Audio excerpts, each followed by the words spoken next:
warahmatullahi wabarakatuh. Waalaikumsalam warahmatullahi wabarakatuh. Apa kabar semuanya Bapak Ibu? Alhamdulillah alamin. Pada kesempatan pagi hari ini Bapak Ibu semuanya dalam keadaan ceria dan semangat dalam aktivitas di sekolah kita. Baik, alhamdulillah alamin. Assalatu wassalamu ala asrofil anbiya'i wal mursalin wa ala alihi wa ashabihi wa rasulillahi ajma'in. Asyhadu an la ilaha illallah wahdahu la syarika lah wa asyhadu anna Muhammadan abduhu wa rasuluhu la nabiyya ba'da. Amma ba'du. Yang aku hormati Bapak dan Ibu mahasiswa SD Negeri 13 Institut Desa Komodor Salam yang dirahmati Allah. Puji syukur kepada Allah Subhanahu wa taala. Alhamdulillahirabbil alamin atas rahmat taufik dan hidayahnya sehingga kita dapat berkumpul dalam serangkaian acara sosialisasi budaya positif guna untuk memenuhi tugas kami sebagai CGB Angkatan 10.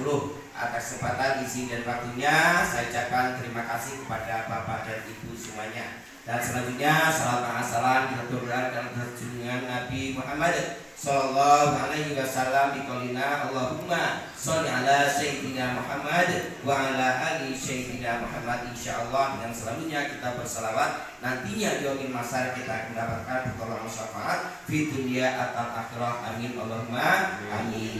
Bapak Ibu yang dirahmati Allah, baik kesempatan pagi hari ini saya akan melaksanakan sosialisasi tentang masalah budaya positif yang nantinya akan bermanfaat bagi Bapak dan Ibu dalam menuangkan pembelajaran di kelas yang berpihak kepadamu, kepada murid. Nah selanjutnya yaitu bagaimana penyebaran pemahaman budaya positif oleh Budianto, CGB Angkatan 10 Kabupaten Kepulauan Meranti. Lanjut next Pak Operator. Dan selanjutnya kita pahami bahwa tentang masalah budaya positif keterkaitannya yaitu dengan masalah disiplin di sekolah, disiplin di sekolah. Nah biasanya kita mengetahui daripada disiplin itu rentan dengan ketaatan, ya patuh terhadap aturan. Nah jika tidak dilaksanakan cenderung dengan sanksi dan hukuman. Namun pada kenyataannya tentang masalah budaya positif, tentang masalah disiplin tidak seperti itu. Bagaimana kita menyelesaikan terhadap anak didik kita di sekolah maupun di kelas dan di saat pada proses pembelajaran. Nah selanjutnya pengertian budaya positif, disiplin banyak orang yang memaknai sebagai sesuatu yang dilakukan seorang pada orang lain untuk mendapatkan kepatuhan dan memiliki kecenderungan ketidaknyamanan serta sering dihubungkan dengan tata tertib yang berkaitan dengan sanksi dan hukuman bagi yang melanggarnya. Ayo Bapak dan Ibu, pernahkah Bapak Ibu memberikan sanksi dan hukuman pada anak kita? Pernah.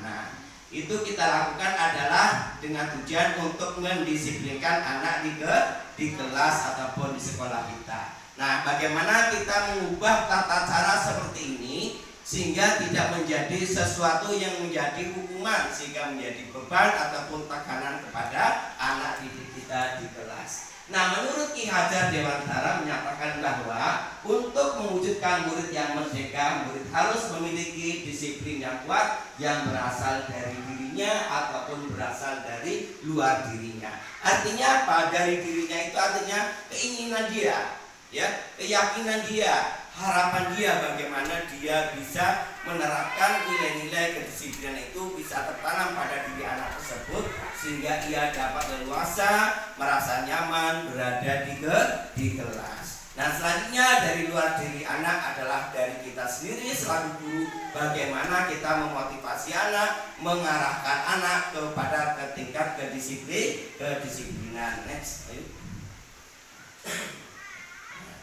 Selanjutnya konsep inti budaya positif yaitu yang pertama perubahan paradigma belajar.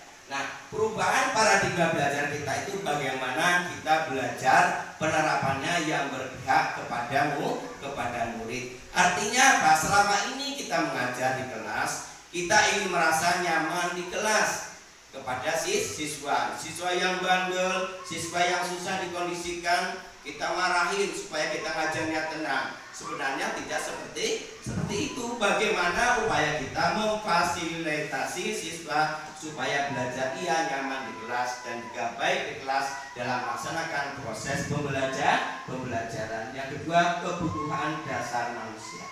Nah, kebutuhan dasar manusia itu ada 5. Saya akan jelaskan ya, ada tahapannya. Dan selanjutnya yang ketiga, motivasi perilaku manusia. Manusia adalah pada hakikatnya butuh kasih sayang, butuh kesenangan, butuh kemerdekaan, butuh percaya diri, dan butuh dengan kepercayaan yang tertanam oleh orang lain. Yang keempat, posisi kontrol restitusi. Yang kelima, keyakinan kelas. Yang keenam, segitiga restitusi. Lanjut next. Nah, baik Bapak dan Ibu, insya Allah Bapak Ibu akan memahami tentang masalah budaya positif ini dan bagaimana nanti Bapak Ibu menerapkan di kelas. Nah, selanjutnya yang pertama, perubahan paradigma belajar. Perubahan paradigma belajar merupakan konsep yang mendasar dalam menciptakan budaya positif. Dengan pendekatan ini menempatkan murid sebagai subjek aktif dalam proses pembelajaran. Paradigma ini menggeser pendekatan yang berpusat pada guru menjadi pendekatan yang berpusat kepada murid. Ini baru Bapak Ibu ya, kita cermati sama-sama. Nah, selanjutnya dalam budaya positif, perubahan paradigma belajar menciptakan lingkungan di mana murid merasa terlibat, didengar, dan didorong untuk mengambil inisiatif dalam pembelajaran. Artinya anak diberikan kekuasaan dan wewenang bagaimana dia berinisiatif dalam mengolah pembelajarannya sesuai yang dia inginkan. Jadi kita hanya sesuai mengarahkan dan menerapkan kepada anak didik kita. Baik Bapak Ibu, nah semuanya ini tentang perubahan paradigma manusia. Nah, selanjutnya yang kedua, kebutuhan dasar manusia. Nah, kebutuhan dasar manusia yang pertama, bertahan hidup. Yang artinya bertahan hidup itu tentunya kita membutuhkan makan dan minum, sandang dan pangan. Konsep bertahan hidup itu 100%, yang 60% itu adalah kasih sayang dari orang tua. Ya, kasih sayang dari orang tua. Bagaimana peran orang tua di dalam mendidik anaknya? Itulah tingkatan 60% untuk mencapai keberhasilan anak didik kita. Yang 20% adalah kepercayaan di sekolah. Nah, yang 20% adalah hasil daripada siswa itu belajar di sekolah. Nah, yang terakhir adalah hasil belajar dia di sekolah, bagaimana ia menyesuaikan terhadap lingkungan di tengah-tengah masyarakat. Makanya itu peran orang tua dengan wali murid harus sama-sama saling bersinergi ya, untuk mewujudkan anak yang merdeka belajar. Nah, selanjutnya yang kedua, kasih sayang. Anak-anak di sekolah baik di rumah membutuhkan kasih sayang, artinya perhatian dari kita. Ada anak yang tunjuk muka, tunjuk perhatian. Anak seperti itulah yang menunjukkan kasih sayang, ingin diperhatikan dengan cara yang berbeda-beda antara siswa yang satu dengan siswa yang lain. Yang ketiga yaitu kebebasan. Anak itu ingin bebas. Artinya ingin bebas itu ia ingin mengekspresikan kemampuannya sesuai dengan tingkat kemampuannya. Artinya tidak ada tekanan dalam belajar, tidak ada hukuman dalam belajar, tidak ada keterpaksaan di dalam belajar. Jadi kebebasan ini bagaimana kita sebagai guru dapat membaca situasi dan keadaan anak, apa yang dia inginkan yang sebenarnya dalam dia mengekspresikan. Kadang-kadang kita sendiri tidak tahu apa hakikat yang dia inginkan. Nah, selanjutnya yang keempat adalah kesenangan. Anak itu belajar ingin senang, tidak ada tekanan dari kawan-kawan, tidak ada bullying, ya, tidak ada kekerasan, suasana kelas nyaman, bersih, guru senantiasa aktif dan efektif bersama siswa di dalam kelas. Yang kelima adalah penguasaan. Artinya penguasaan ini anak adalah membutuhkan ujian, anak membutuhkan selain ujian, anak membutuhkan penghargaan. Anak membutuhkan penghargaan. Artinya apa ia dapatkan, apa ia yang berhasil di dalam kelas itu, ia membutuhkan suatu penghargaan. Bagaimana kita menghargai dia, bagaimana kita memuji dia, bagaimana kita memberikan support dan semangat supaya anak itu lebih semangat di dalam belajarnya dari tahap awal sehingga tahap yang berkelanjutan. Baik, selanjutnya Bapak Ibu. Nah, selanjutnya yang ketiga, motivasi perilaku manusia. Nah, motivasi perilaku manusia yaitu disiplin positif dan teori motivasi manusia menurut Dian Koshen, yaitu perilaku manusia didorong oleh 3 jenis, yaitu untuk memenuhi kebutuhan hidup manusianya. Yang pertama yaitu bagaimana menghargai diri pada sikapnya, dan bagaimana ia menempatkan posisinya, dan bagaimana orang lain menerapkan kepada dirinya. Baik, next, lanjut.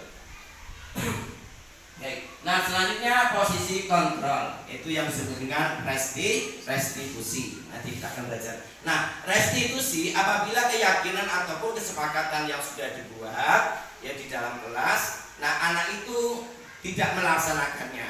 Artinya kita panggil anak tersebut, kita berikan konsekuensinya. Nah, anak kan sudah tahu apa yang kalian buat ini benar atau salah. Salah, Bu. Kenapa? Tidak menjalankan pekerjaan di kelas sesuai yang kita yakini, kita sepakati. Nah, konsekuensinya seperti apa, Nak?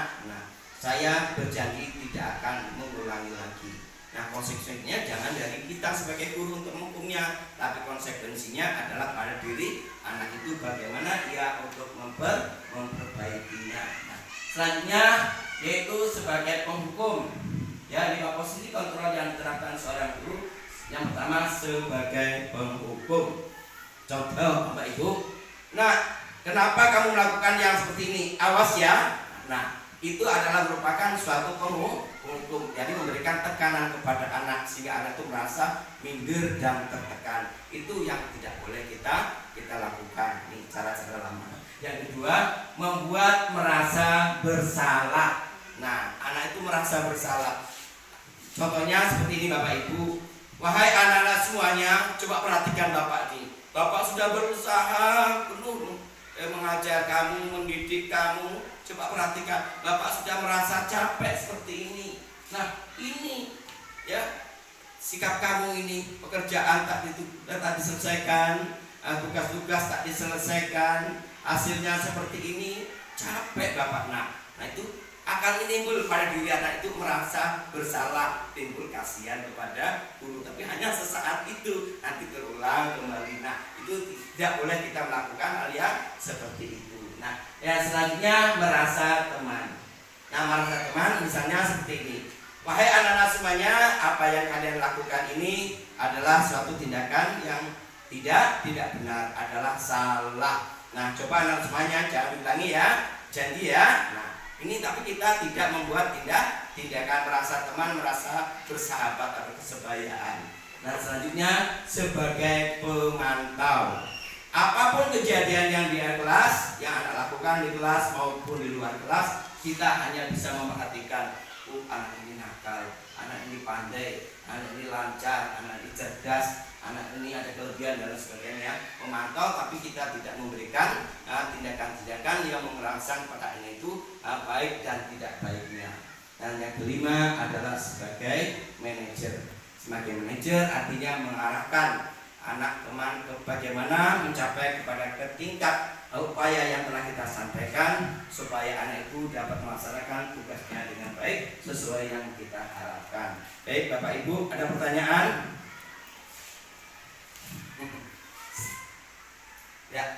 Ya silakan Pak Ardonal. Terima kasih Pak. Mungkin tadi pertanyaan dari saya tadi Pak, Ya. menyikapi sinergi antara guru dengan wali murid gitu. Bagaimana Pak Ya. menyikapi sinergi antara guru dengan wali murid gitu. Bagaimana cara yang tepat agar kita bisa berkolaborasi atau bersinergi dengan wali murid. Sedangkan kita tahu nih wali murid memiliki kesibukan masing-masing di rumahnya. Itu bagaimana langkah-langkah yang harus kita tempuh Pak? Terima kasih. Nah, bagaimana upaya guru bersinergi dengan wali murid? Ini yang menjadi harapan kita. Bagaimana kita mengumpulkan upaya kita bersinergi dengan wali murid. Yang pertama kita lakukan yaitu berkomunikasi dengan wali murid tentang permasalahan apa yang ada pada anak. Ya, kecenderungan apa pada anak, kelemahan pada anak, apa yang terjadi pada anak, keadaan anak itu seperti apa yang kita inginkan, apa yang kita harapkan. Selanjutnya tindakan apa yang anak lakukan di sekolah kita yang tidak baik. Artinya kita berkomunikasi baik melalui sementara melalui WA, menanyakan kabar tentang keadaan, dan setelah itu kita panggil ke sekolah, saling berkomunikasi tentang kebutuhan anak di sekolah ini seperti ini, yang kita harapkan seperti ini, bagaimana keadaan anak di sekolah, dan bagaimana kita padukan dan selesaikan permasalahan tersebut yang terjadi, yang pada tujuannya adalah untuk mencapai kecerdasan anak dalam melaksanakan kegiatan proses belajar mengajar. Baik Pak Donald, terima kasih. Nah selanjutnya adalah keyakinan kelas. Keyakinan kelas, tiap tindakan atau perilaku yang kita lakukan di dalam kelas dapat menentukan terciptanya sebuah lingkungan positif. Perilaku warga kelas tersebut menjadi sebuah kebiasaan yang akhirnya membentuk sebuah budaya positif dalam mewujudkan perilaku warga sekolah yang memiliki budaya positif. Nah, hal pertama ini perlu ditetapkan dan disepakati adalah membuat keyakinan atau prinsip-prinsip dasar yang bersama di antara para warga kelas untuk mendapatkan nilai-nilai kebaikan yang telah disepakati bersama. Ini Bapak dan Ibu, keyakinan kelas itu sama juga dengan peraturan kelas. Nah, kalau peraturan kelas itu dibuat oleh guru ataupun yang melakukan tindakan atau upaya. Tapi kalau keyakinan kelas itu adalah dibuat dari peserta didik itu sendiri, bagaimana untuk mensepakatinya. Baik, lanjut next. Nah, cara membuat keyakinan kelas yang pertama, pembuatan keyakinan kelas, yang kedua keyakinan kelas sebenarnya bersifat lebih abstrak, yang tidak berpanjang-panjang, tidak bertele-tele, dan tidak terlalu banyak. Lanjut aja next. Nah, berikut adalah cara pembuatan keyakinan kelas. Kita pahami pertama. Sering kita membuat tata tertib dan peraturan di kelas. Ya, perhatikan. Sering kita membuat tata tertib dan peraturan di kelas. Apa peraturan yang kita buat? Setiap kelas mungkin beda-beda. Ya, ini sebagai contoh dan gambaran. Tidak boleh membuang sampah sembarangan. Tidak boleh ribut. Tidak boleh berkata kasar. Tidak boleh terlambat. Tidak boleh menyontek. Ini peraturan. Kalau kamu langgar peraturan yang sudah Bapak buat ini, terima nanti konsekuensinya, terima nanti hukumannya. Ini adalah peraturan. Sering juga kita temui di pasar-pasar, di jalan-jalan, jangan buang sampah sembarangan. Tapi kenyataannya di bawah banyak sampah yang berserakan. Nah, kita buat menjadi sebuah keyakinan kelas. Ayo anak-anak semuanya, kita pahami kelas kita apa yang kita inginkan. Apa kelas kita yang kita inginkan? Ingin nyaman, ingin bersih, ingin tertib, tidak ada keributan. Yuk, nah sekarang Bapak bagikan lembaran stick on-nya Bapak kasihkan. Tuangkan pemikiran kamu, apa yang kamu inginkan. Kita jadikan satu, tempel di depan papan tulis ini. Kita sepakati bersama. Nanti kita buat deklarasi tanda tangan bersama. Nanti kita tempelkan bersama. Kita buat di papan tulis, kita sepakati. Kita tempel di dinding supaya kita tahu semua bagaimana menerapkan keyakinan kelas ini. Nah, keyakinan kelas ini adalah timbul dari diri anak yang ia inginkan, ya, bukan timbul dari diri kita sebagai pendidik. Yaitu kita ubah menjadi membuang sampah pada tempatnya. Jadi nomor 1 ini tidak boleh membuang sampah sembarangan. Kita ubah keyakinan kelas kita menjadi membuang sampah pada tempatnya. Dari tidak boleh ribut, yaitu menjaga ketertiban kelas. Yang ketiga, tidak boleh berkata kasar, yaitu bersikap sopan santun, datang tepat waktu, artinya tidak boleh terlambat, datang tepat waktu. Yang kelima, tidak boleh menyontek, ini adalah kejujuran. Lanjut Bapak Ibu. Nah, selanjutnya di antara keyakinan yang sudah kita terapkan, kita sepakati di sekelas, selanjutnya bagaimana kalau terjadi pelanggaran ataupun anak itu tidak melaksanakan ataupun anak itu lupa sehingga terjadi keyakinan yang sudah kita sepakati menjadi kejadian. Bagaimana upaya kita, yaitu dengan segitiga restitusi. Yang pertama, tugas siswa adalah membuang sampah pada tempatnya, tenang saat KBM berlangsung, berbicara sopan baik kepada guru maupun kepada teman, datang tepat waktu. 5, menyelesaikan tugas dengan kemampuan sendiri. Tugas guru adalah, ya, tidak lepas pada anak, Tugas guru mengingatkan siswa, membimbing siswa, mendidik siswa dalam sopan santun, menjadi teladan bagi siswa, penanaman karakter kejujuran. Nah, terjadinya pelanggaran ini jadi guru membuat kesepakatan. Nah, yang kamu lakukan ini kan sudah kita sepakati. Kenapa kamu langgar? Kenapa kamu tidak melaksanakan? Nah, apa konsekuensinya kamu sekarang? Ayo, mau dilanjutkan lagi, kamu buat kesalahan lagi, kesilapan? Tidak, Pak, Bu. Jadi bagaimana? Saya berusaha untuk memperbaikinya. Kapan? Hari ini, Pak. Ya, semangat. Baik. Nah, itu artinya kita tidak memberikan hukuman, tapi kita memberikan restitusi. Bagaimana upaya anak itu untuk memperbaikinya. Baik, lanjut. Baik. Nah, ini si ketiga restitusinya seperti ini. Ya, kamu tentu punya alasan mengapa kamu melakukan hal itu. Punya alasan dia melakukan hal itu, ya. Apa alasannya dia melakukan perbuatan itu? Mungkin ada masalah dan lain sebagainya. Kita cari solusinya dulu. Kita ketahui latar belakang permasalahannya. Adakah cara yang lebih efektif untuk mendapatkan apa yang kamu butuhkan? Nah, ini sebenarnya setiap orang tua, setiap orang pasti punya kesalahan. Kamu bukan satu-satunya yang pernah melakukan hal ini. Kita sebut, ya, namanya manusia itu punya kesalahan. Bapak juga punya salah. Nah, sekarang kamu membuat kesalahan. Bapak ingin bantu kamu, nak, supaya kamu tidak membuat kesalahan lagi. Salah satunya upaya. Selanjutnya, kamu ingin menjadi orang seperti apa? Kita tanya. Nah, nilai-nilai apa yang telah kamu sepakati? Itu tadi sebenarnya. Inilah yang dinamakan dengan segitiga restitusi. Lanjut. Habis. Baik, Bapak Ibu, saya ucapkan terima kasih pada kesempatan pagi hari ini. Mudah-mudahan Bapak dan Ibu nanti dapat menerapkannya di kelas supaya menjadi suatu kebutuhan Bapak Ibu dalam menuangkan proses pembelajaran di kelas. Jadi artinya Bapak Ibu punya upaya, punya bekal yang telah saya sosialisasikan kepada Bapak dan Ibu. Mudah-mudahan Bapak dan Ibu dapat menerapkannya di kelas nanti. Setuju Bapak Ibu? Setuju. Ya, tepuk semangat. Baik, cukup sekian dan terima kasih. Mohon maaf atas segala kekurangan. Billahi taufiq wal hidayah. Wassalamualaikum warahmatullahi wabarakatuh. Waalaikumsalam warahmatullahi wabarakatuh.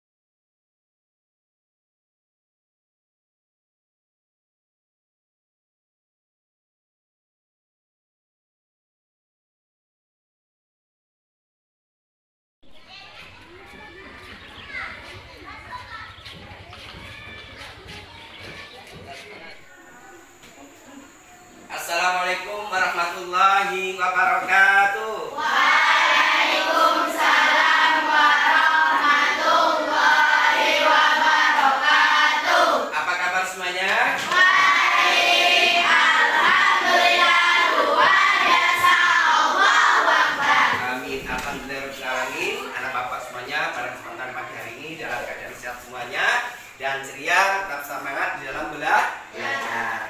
Para anak semuanya yang Bapak sayangi, pada pagi hari ini kalian semuanya berada di dalam kelas, duduk yang rapi dan teratur. Kadang-kadang ketemu juga kalian bermain sesuai yang tidak kita inginkan di dalam kelas.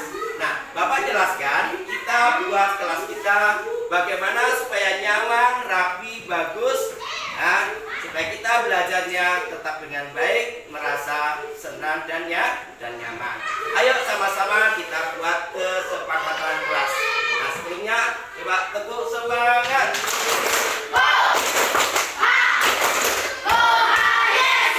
Ya. Nah, kesepakatan kelas yang akan kita tentukan pada pagi hari ini adalah untuk kepentingan kita semua supaya para anak-anak semuanya belajar dengan baik dan nyaman di dalam kelas. Nah, keyakinan yang akan kita terapkan di sekolah kita ini, di kelas ini adalah berdasarkan asas demokrasi. Artinya disepakati bersama atas keinginan kalian semua. Nah, selanjutnya para anak semuanya, kesepakatan kelas yang akan kita ini dan kita sepakati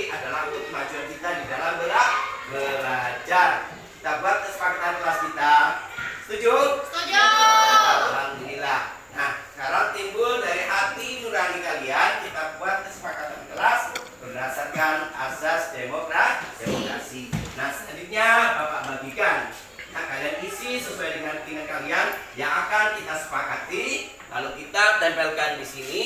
Nanti kita buat keputusan bersama bagaimana kita membuat keyakinan kelas. Nah, keyakinan kelas yang sudah kita buat, kita tentukan andai kata terjadi pelanggaran, kita harus punya konsekuensi pelanggaran itu. Bagaimana tindakan kita? Apakah diberikan hukuman, ataukah diberi pengampunan, ataukah diberikan restitusi? Bagaimana konsekuensinya kalian dalam menyelesaikan suatu masalah, ya, tidak diulangi lagi. Setuju? Setuju. Baik, alhamdulillah. Nah, sekarang Bapak bagikan ini, ya, nanti diisi satu persatu sesuai dengan kesepakatan kelas yang kalian inginkan. Nah, setelah kita sepakati, jangan coba-coba kalian membuat pelanggaran.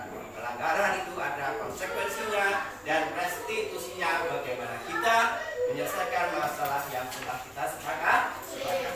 Oke.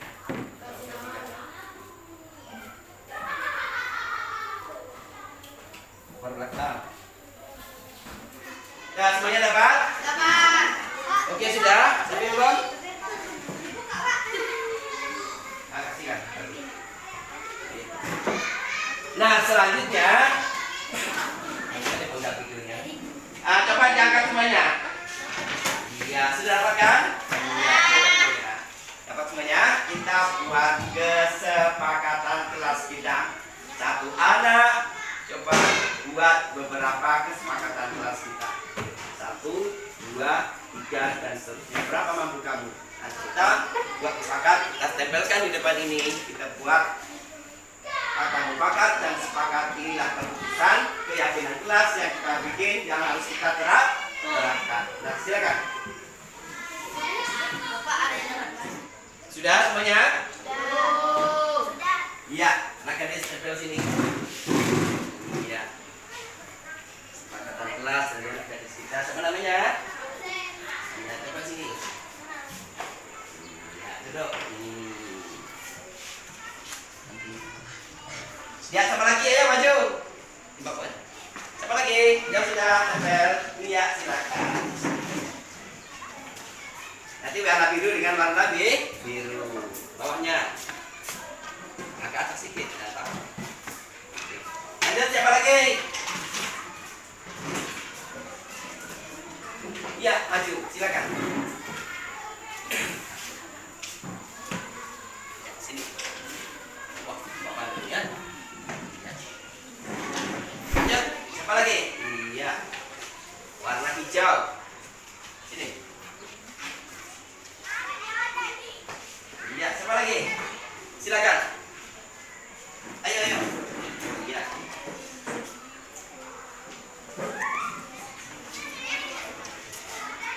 Bawahnya sini. Sini.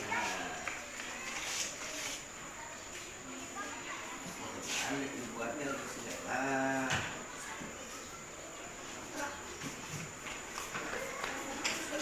Ya, siapa lagi? Ayo tekan. Ya.